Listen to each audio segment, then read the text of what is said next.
যারা কুরবানি দিবেন তাদের জন্য খুবই গুরুত্বপূর্ণ ভিডিওটা আজকের এই ভিডিওটা।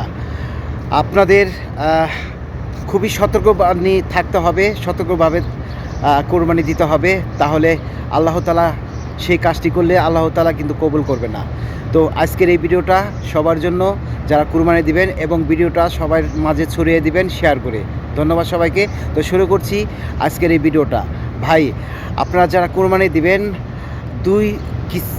দুই ব্যক্তিকে আপনারা কুরবানির গোশত দিতে পারবেন না। কোন দুই ব্যক্তি? যারা কসাই তারা, এবং যে মুসল্লিতে গরুটা জবাই করবে তাদেরকে কোরবানির মাংস দিতে পারবেন না। যদি এটা আপনারা মাংস দিয়ে থাকেন তাহলে আপনাদের হয়তোবা আল্লাহ তাআলা কবুল করবে না। এটা সরাসরি আমাদের নবীজি নিষেধ করে গেছেন।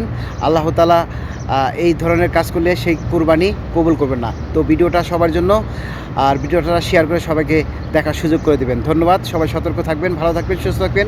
আল্লাহ হাফেজ।